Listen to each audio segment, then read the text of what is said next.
মাথায় গামছার কাপড় পরিধান করে মাথায় না নামতো, তাহলে 5 আগস্ট 36 জুলাই এই স্বাধীনতা দেখা লাগতো না আপনাকে। উপদেষ্টা হয়ে এসি বাড়িতে আর এসি রুমে দাঁড়ান, ফোন দিলেও ধরার তৌফিক হয় না, মেসেজের উত্তর দিতে চান না। পাসপোর্ট রেডি রাখেন, বিপদ আপনাদেরও আসবে।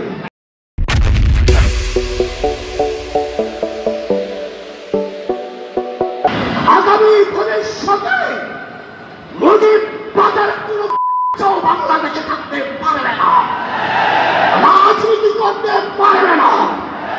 যদি মুজিববাদের কেউ বাংলায় রাজনীতি করতে হয়, আমাদের লাশের উপর দিয়ে আশা রাখবে। স্পষ্ট কথা বলছি, গত 16 বছর কোন জ্বালাতন আমরা সহ্য করি। 2021-এ মোদী বিরোধী আন্দোলনে আমরা শহীদ হই, আমাদের ভাইয়েরা রক্ত দেয়। 2024-এও আমাদের ভাইয়েরা রক্ত দেয়, শাহাদাত বরণ করে।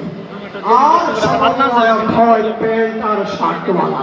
আগস্টের 3-4 তারিখ যদি ঢাকার শহরে মাদ্রাসার ছাত্ররা মাথায় গামছার কাপড় পরিধান করে মাথায় না নামতো, তাহলে 5 আগস্ট 36 জুলাই এই স্বাধীনতা দেখা লাগতো না আপনাকে।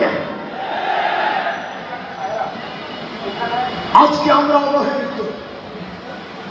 ওনারা আন্দোলন করেছিলেন সত্যের জন্য, তার প্রমাণ এনসিপি নামক সংগঠন তৈরি আর সমন্বয়কের উপদেষ্টা হওয়া।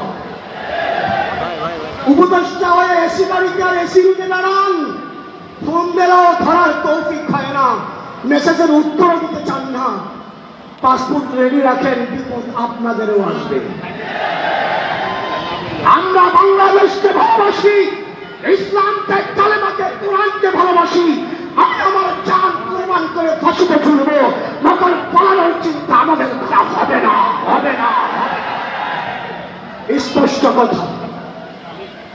আজকে তারা প্রোগ্রাম করে, যারা রক্ত দেয় ইসলামী সংগঠন, ওদের কোনো খবর নাই।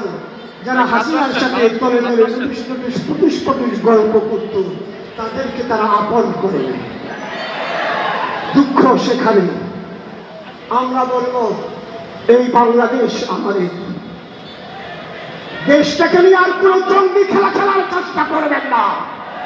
যদি তাই না করেন, তাহলে আমিও আমার মাথার পাগড়ি মাথায় বেঁধে তোর গলায় পাড়া দিতে দ্বিধাবোধ করবো না। আমরা স্বাধীন বাংলার স্বাধীন নাগরিক, শান্তিতে বসবাস করতে চাই, শান্তিতে দেশটা চলুক এটাও চাই। যদি অশান্তি করার চেষ্টা করেন, তাহলে আপনাদেরও বাংলাদেশ থাকা লাগবে না, কলকাতার বর্ডার খোলা।